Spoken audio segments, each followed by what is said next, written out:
Okay. You see, yesterday we were discussing about the various approaches in the context of resource management, which is very, very crucial. I cited the case of Garrett Hardin, how the Garrett Hardin in 1968 he was expressing the tragedy of commons, and how he negated that if the resource management will be given to the community may not able to sustain the resources and manage the resource in the proper way. And he was arguing in favor of centralized authority, and he was telling that if the authority can be given to uh, an outsider who can manage the resources, who can control over the resources, then the resource can be managed properly, and which was partially supported by the Robert Warden. Then it was criticized by the Kimber in 1981, then Vandana Shiva also 1986, how they told that what exactly the Hardin told, it is not the feasible, and specifically what Vandana Shiva was telling that in the third world countries, which is mostly based on the cooperation rather than competition, it is not feasible. And Kimber was also arguing that what exactly the Hardin's view or Hardin's logic, it may be applicable where the resource is not so vital, but where resource is so vital, this is not applicable. So if you look into that, there are other schools of which have debated differently in this, specifically in the context of resource management. We are going to discuss on that today. So if you look into that, according to property rights schools, the what exactly the property rights school of that is Demtes, Johnson and all, how they are good, what exactly the views of this property rights school, specifically what the property rights school the thinkers of the school, what they told that it is better to give establish a full private rights over the commons is the only solution to the problem of resource degradation. He was telling that means this thinkers belongs to this property rights school. What they claim that give the completely the property should be privatized and the resource should be given to some group as a private property, as a complete rights, as the properties belongs to that group only, through that it can be managed properly. And otherwise what that is, give this resource to a private party, third party and a private party, they can manage properly. In the absence of transferability, in other forms of property rights institution, externalities due to the free rider problems cannot be avoided, and hence the widespread degradation will have. What exactly the private school, this property rights school people claim that? They claim that if you are not giving it to the private party, or if you are not giving the private rights over these resources, then what exactly will happen? The people whom you have given this management strategy will develop a tendency of free riders. They will feel the resources free, anybody can grab it, anybody can use it. Then what will happen? They will develop a conception of free riders, and anybody, whoever wants, they will try to resources. Through what will happen, the resource will be degraded and it will be a huge loss to the resources.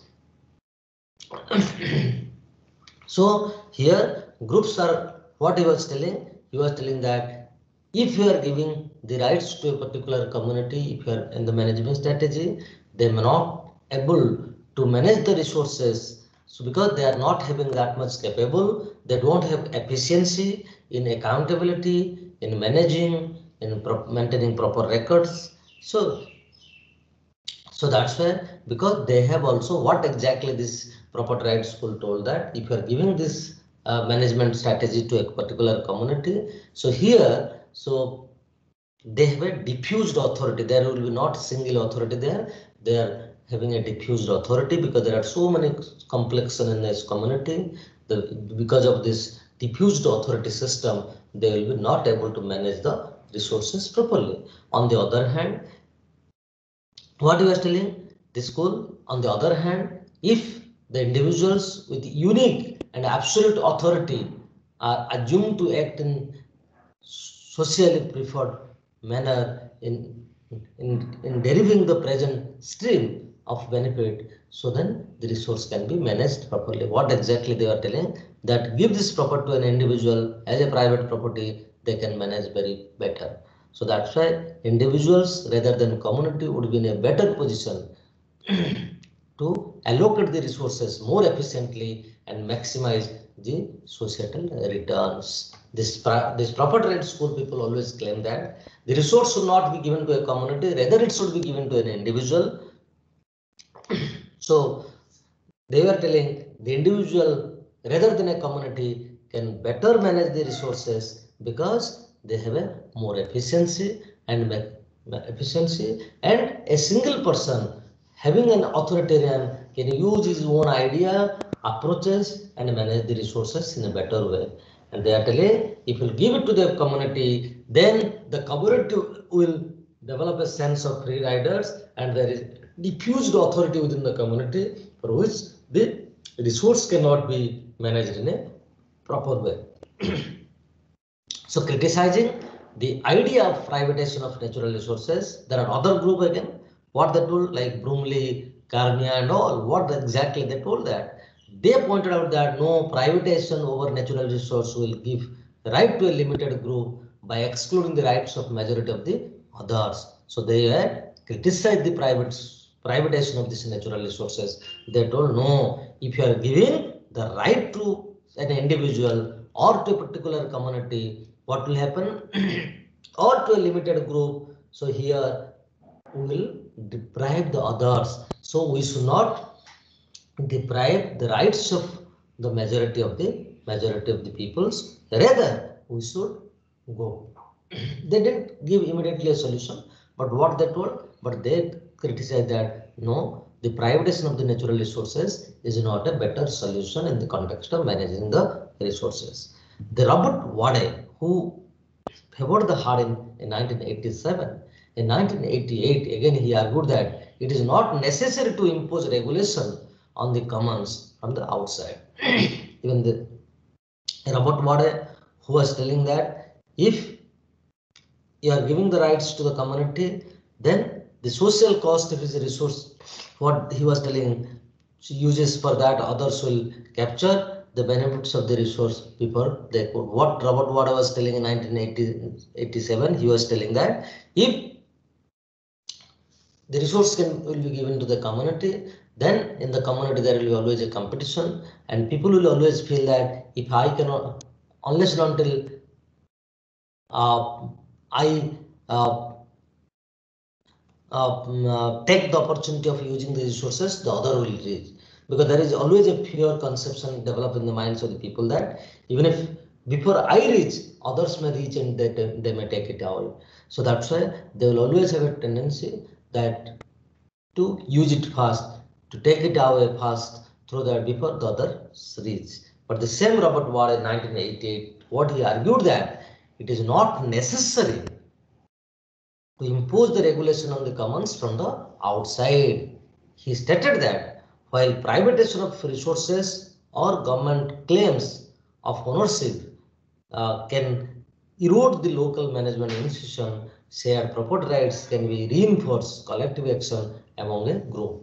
What exactly Robert Wade was telling here that you are telling that if you give these rights to either to the common or or to the governments, then what will happen? The ownership can be eroded. What the ownership will erode? Ownership will destroy the local institution, local management institutions. Shared property rights should be reinforced using the collective action among a group. What he was telling? He was telling that if you will privatize the resources, then it will destroy the traditional local practice of resource management, because if you look into most of the countries in the world are having some traditional practice of resource management. Specifically, if you look into the third world countries with special reference to India, you will see that India is having a very long history of resource management where the villagers used to manage the resources in a better way all the villagers, because if you look into our this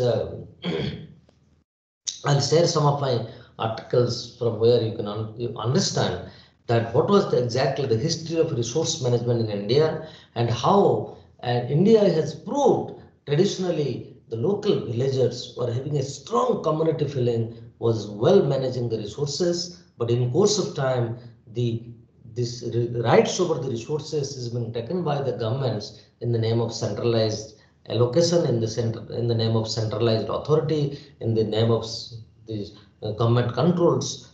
So the moment this resources being taken by the government in the name of better management, so the local institution which was very much prevalent since centuries got destroyed, and that local institution which got destroyed, which was very actively functioning since ages, got destroyed, has a huge impact on our traditional resource management system, which destroyed the collective feelings, the collective action in the local areas of our country. So that's why Robert Ward is telling that we should encourage the collective action among the groups. We should reinforce, he was telling, the traditional rural institution which was most prevalent in the early stage of our evolution. So that system should be revived, and this idea should be reinforced by reviving the collective action among the groups in the different parts of the world. Got my point? Hello, till now? Yes, sir. Yes, sir. Yes, sir. So means this is Yes, another sir. school of thought, that is a private school of thought, and what exactly their view, then how it is being criticized by others. So then we'll look to another aspect. So then Olson. Olson is a very famous economist. So he was saying that he was giving a very optimistic note. He has a very theory of collective action. He has given he has written a book on theory of collective action, and very excellent write-up.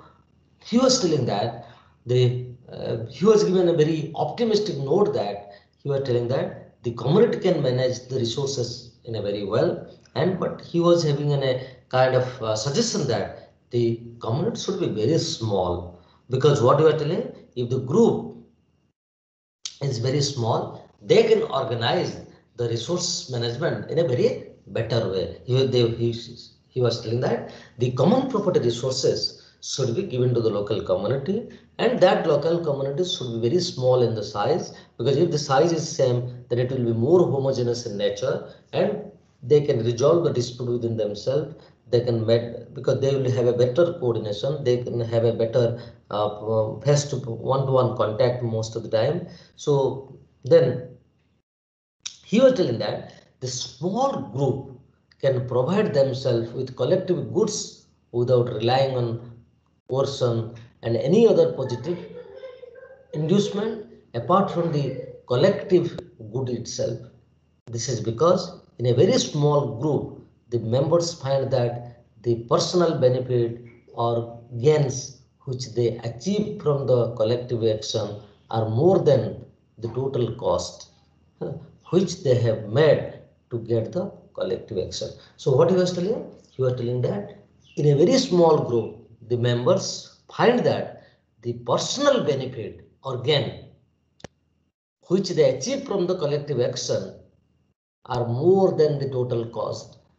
So then, see, generally what is the human tendency? Human tendency there. Why should I participate first? A thinking comes. Suppose you see, when suppose tomorrow there is a function and you are all physically here, and I told that all students should come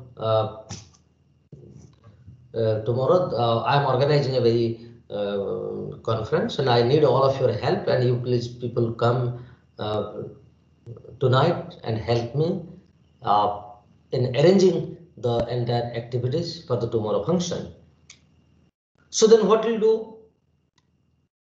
You will calculate first. This is general human tendency. whether I'll go or not. You'll calculate that, okay, what near sir will do if you won't go? We will not go. So few people who are close to sir will come, others won't come. Suppose another teacher with the heading the department told that tomorrow I am organizing one program, all of us should come. Then the attendance will increase because head of the department has told if you won't go, he may create problem for us. Then another teacher come and told, tomorrow I am organizing a function. If you won't come, I'll fail all of you in my paper. You all should come. And because I'll give attendance, if you won't come, you don't contribute physically helping me, then I will fail all of you. Then what will happen? Then you will calculate the cost. Okay, if you won't go, we'll get less mark, we may fail, so we have to go. So you will find the 100% attendance there. So this is general the human tendency. So that always the human beings calculate that what will my cost and what will my gain. So if the moment they find that if my gain is more than my cost, then their involvement will be more. If they feel that, okay, if I am sparing 2-3 hours today, if I am unnecessarily gossiping here and there, sleeping in my room, if I'll go, I can have a better rap with sun, so it will help me in the future, so I should go. So people used to always, in any kind of participation, suppose in the resource management, the people always calculate that if I'll go participate, if the resource will be managed very well, then what more benefits I'll get. If they feel that the benefits will be more in the future, whatever the cost I'm investing now, then they will participate. So that's why the what also was telling that if group is small, then the people's involvement will be more and they can better manage the resources and they will always have a calculation, and definitely when they will calculate, they will feel that our outcome will be, our benefit will be more than our cost. So then obviously they will come and they will participate. So then this was the view of Olson. So now you got it here. So here Robert Wade was in favoring the collective action, means community participation. Olson was also favoring the community participation, but Olson was a view that the community should be very small in size instead of making the group very larger, because once the group is becoming very larger, the heterogeneity will be more. Then coming into very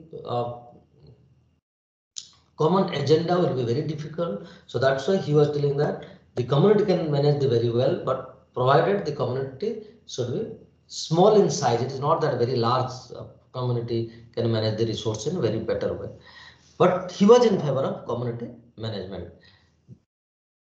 Group of people who developed another theory called prisoner's dilemma, that is game theory.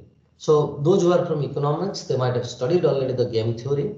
It is given by Rosmans, Manjan, Dick. So all these peoples have given certain kind of argument in taking the game theory into account. So here you see what exactly this school of thought was telling, that they were telling that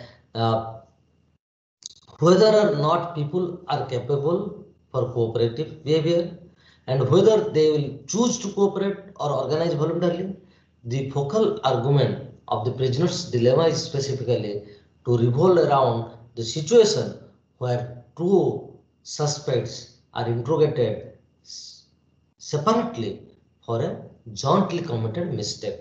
Cooperation and defection are two dominant choices open to them. So you see here what exactly I am telling. So have anybody prior knowledge on this game theory? Yes, sir. So economics student must have studied this game theory earlier. Yes, sir. Okay. So you see generally what exactly happened here in specifically in the context of this game theory, I'm linking into the resource management, because game theory people can use in a very in a different context also. But you see, generally what happened, I'll give the same example. Suppose we are celebrating any kind of occasion in the department, and suppose the head of the department instructed to all the postgraduate students that day after tomorrow we will have a function at the uh, department. So please all of you come tomorrow morning and we will have some activity, some arrangement for the day after tomorrow function. So generally what exactly happened, you will find that the teacher fixed the time at 9 o'clock and the teacher reached exactly at 9 o'clock in the department, and what he found that only 2-3 students are there. So he will tell that okay, this batch around 27 students are there, but why only few students are here? See, if you'll find that. So why the others didn't come? Anybody can guess it? Why others didn't come? Only 2-3 people came. Others might have thought that those 2-3 people might have also not come. What? What? I didn't get you. Others did not come because there was no prior discussion among them. There was no cooperation, so they did not come. They might have thought that the other people also will not turn up. Okay. So Ananya, you have knowledge. Tell. Yes, sir, I agree with Chaitanya. They have lack of cooperation and trust that they will come and anything. So that's why they will not come. They think that others people not come. See, generally it happens other way.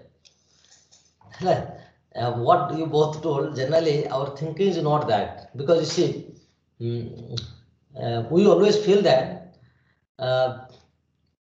HOD is called, you will never think that nobody will go. Rather, you will think in reverse way that we are 27 students, so we need some arrangement.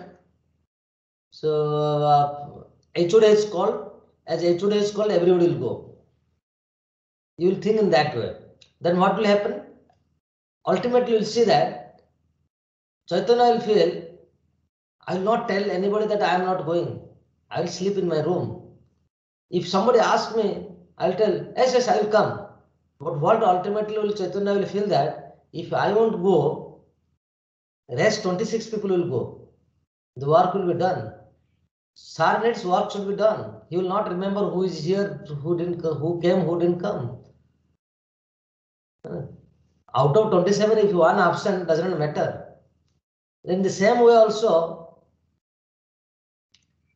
this Megha will also think that, okay, if I won't go, the remaining 26 will go. Then Sarthak will also think in the same way. So what will happen? Ultimately, most of the people will be absent, because everybody will think that my absence will not matter because rest 26 students will be there. Getting my point? So that's why this is generally, we have a kind of always thinking that way. Then ultimately, if everybody will think in that way, even the time will come when only teacher will be there, nobody will be there. Getting my point? So generally, I'll give an example in the specifically in the, because I have collected lots of evidences in the rural area. Specifically, wherever the resource management we have seen, suppose we want to clean a village pond tomorrow, then people used to, the message used to be spread over the villagers, entire villages, and that tomorrow 9 o'clock everybody should reach, to the temple, and that pond adjacent to the temple will be cleaned. So the message is being spread over. Suppose in a village there might be 500 households or 200 households or 100 households, if small village also 100 household at least. What will happen? Most of the household will have a similar kind of thinking. So then ultimately you will find that the work will be not completed, and then they have to cancel the work.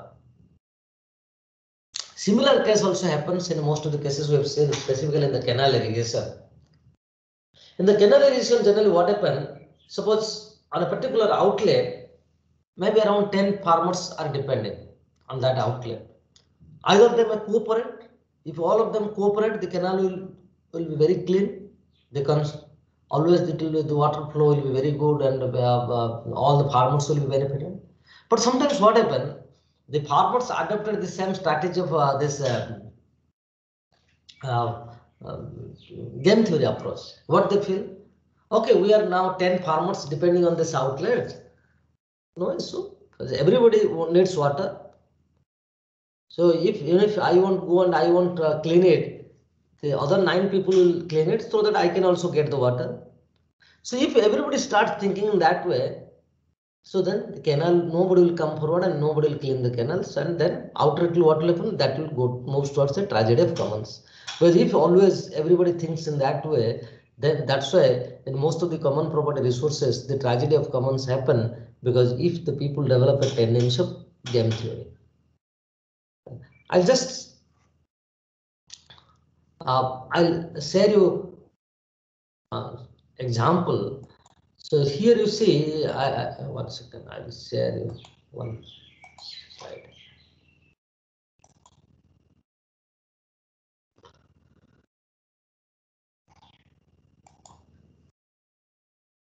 Okay. So here you see, generally what exactly the tendency develop. There are, I'll just giving you an example, then we'll come for other examples. So there are 2 prisoners. The police caught 2 prisoners. They have done some they jointly did some mistake. So the police caught them, and they police kept them in a 2 separate room in the prison. So, and then the police didn't allow them to cooperate, allow them to communicate each other. There is no phone. They didn't give any scope to both of them to talk each other. So means there is no cooperation, no communication is being developed. So if both of them cooperate, then what will happen? They will not confess. They will receive minor punishment. So here you see what exactly, is it visible? Yes, sir, it is visible. Okay. You see this structure. Here the player 1 is the left side, and the top the player 2. And you see, if player 1, first you look into the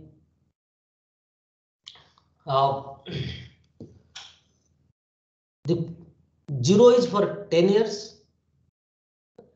So 0 means if they refuse, suppose 0 is for 10 years imprisonment. Here then 5 years is for 2, 2 years is for 3, and go free is for 4. So here you see what exactly happened. So you'll find that, is it visible? Yes, sir. Yes, sir. Okay. So you see what exactly will happen if player 1 and player 2 both confess, then what will happen? Both will get 5 years of jail. If player 1 confess and player 2 refuse, then what will happen? Those who will confess here, so they will go free. Getting a point? And the other one who who refuse, he will get 10 years jail. But 0 is for 10 years jail. Getting my point? So means either now whatever we discuss, if both of them confess, then what will happen? They'll go for 5 years jail. If they give an option that if you will confess, the others refuse, you will go free. So there what will happen? There, and another situation may come. So maybe both of them may refuse also. Either both of them refuse, or both of them confess, or one will confess and one will refuse. These are the alternative situation may come up. Because there are three situations will come up. Either both of them will confess or both of them will refuse that we have not done this crime. Otherwise, one will confess and one will refuse. But you will see the gravity of punishment. If both of them confess, what is happening? They will get 5 years jail. If both of them refuse, what will happen? They will get what? They will get 2 years, 2 years of jail. jail. So here what will happen mostly? So they will do strategically. What they will do? They found that if one person will think that if I will confess, I don't know what the other person will do. He may feel that, because generally most of the people will feel that if I will confess, the others shall know that I will go free and let him to go for 10 years in. Right? And in the other way, he will feel that if I confess and other will confess, then what will my period of imprisonment? 5 years. Right? So if I confess, either I will go free or I will get 5 years jail. Getting my point? And somebody who is thinking that if I refuse, either I may get 10 years jail. If another partner has confessed it, I will go 10 years jail. And if I refuse, I may go for 2 years jail. So with overall, if you see the general human tendency here,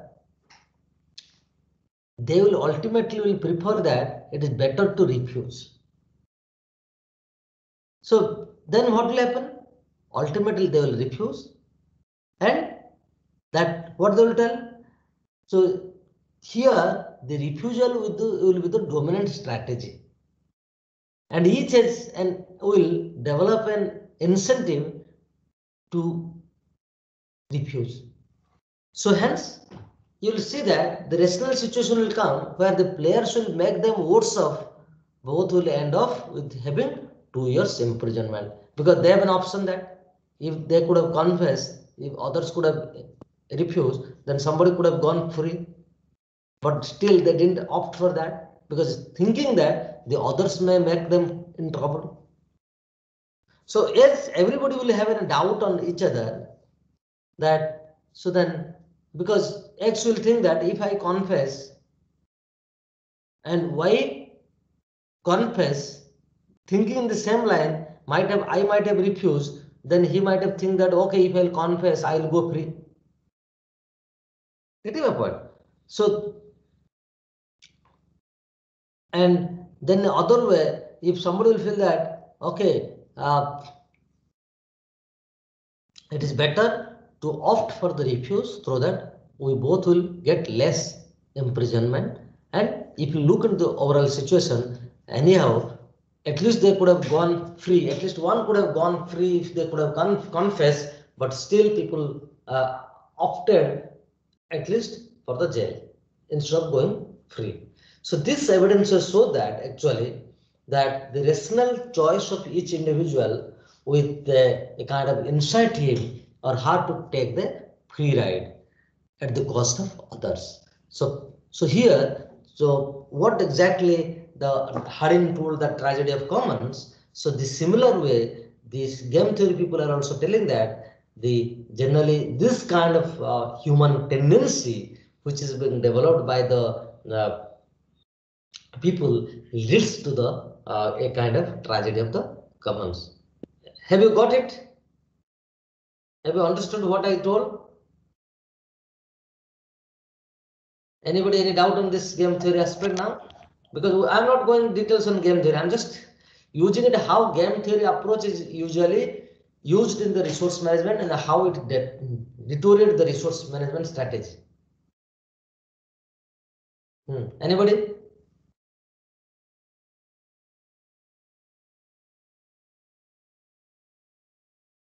Sachin, are you asking anything? You got my point? Anybody any doubt over this? Got it, sir. Got it, sir. Others, because generally only few people are speaking, the other people are very silent. I'm not sure whether they're getting my point or not. So please, I'm requesting. Understood, sir. Tell Ananya. So what I'm telling, please, all of you, see, in any class, if you are not understanding, please ask the teacher. And specifically in my class, I'm a sincere request. Last semester also, I was telling the same thing. Please, because we are paid here to serve you. So please, you ask 1,000 times. If you are not understanding, we'll make you. Because once you lose the opportunity, you will not get it back again. So don't worry that always develop a tendency. It is not that asking the question, usually in the class, the teachers always like it.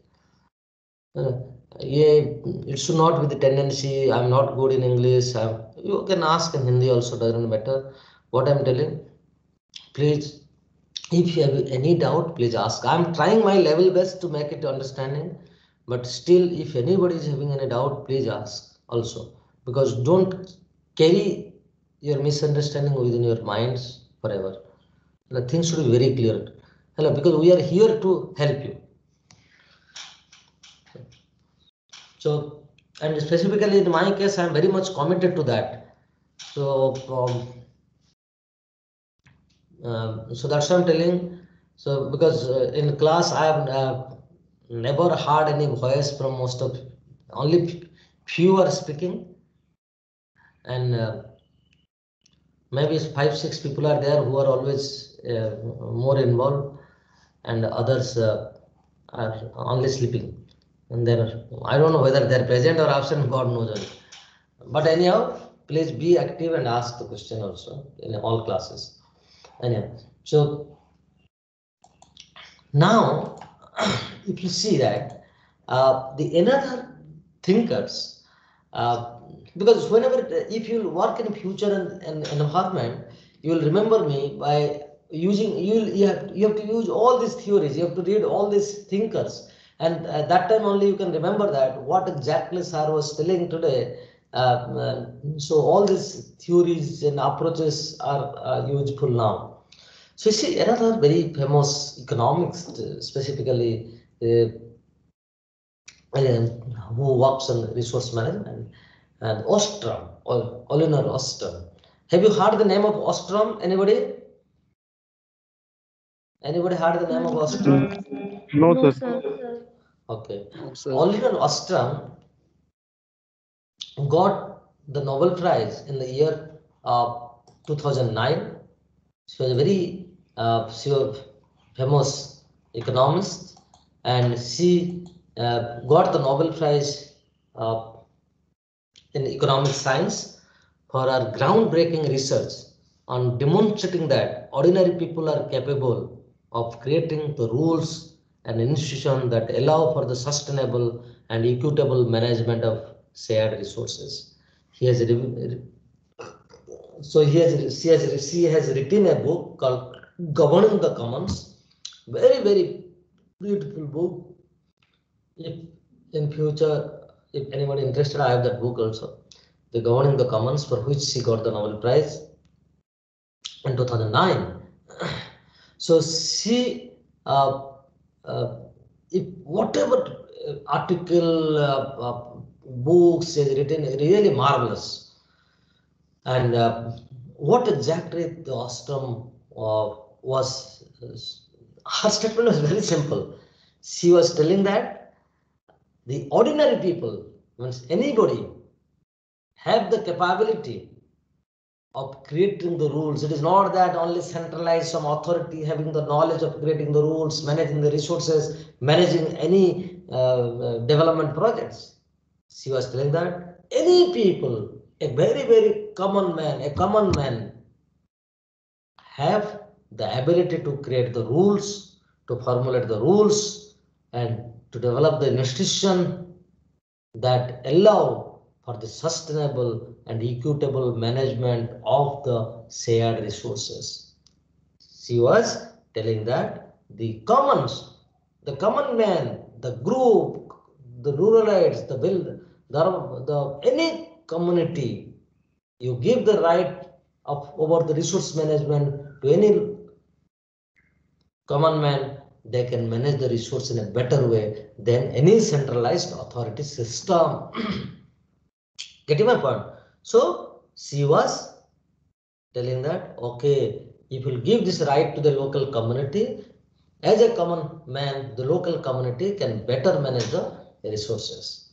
So he was telling that both the privatization and nationalization or centralization are too comprehensive in their claim. She was not believing that the privatization, the centralization of the resource management will resolve the issue. She was telling that these are not the better mechanism of solution. Rather, we can give the rights to the local peoples who can manage the resource in a better way. She argued that this private school or the centralized, the people who argued in favor of centralization, they are not correct in their assumption that all common property resource problems situation have structural similarities to that of the prisoner's dilemma game, that external intervention is necessary for enforcing a recommended policy prescription, and that unified the authorities incumbent are willing and capable to determine the best resource use policies and implement them faithfully. What exactly she was telling that? She was telling that it is not that always the centralized authorities intervention is needed for the better resource management. She was telling that it is not that the people are always ready to obey the rules, regulation imposed on them, and they are not always ready. What the outsider intervention will tell, they will accept and do the work accordingly. Even she was telling that even in the private school of thought, what exactly they feel that it is also not well accepted, because it is not that always the intervention of private school will bring a better solution to this problem. So that's why Ostrom was very much reluctant in accepting the intervention of the private school and also the intervention of the centralized authority. She was saying that no, the rural people, the common man, are having the capable of managing the resources in a very better way, and they are also having the knowledge of how to develop the local institution in a better way, so they can manage the resources in a very better way, so that the rights over the resource management should be handed over to the local people who can manage the resources in a very better way. So I'll stop here, then we can discuss the rest in the other class. Till now, so I think all of you have got it. So in the next class, we'll complete the things. So Chaitanya.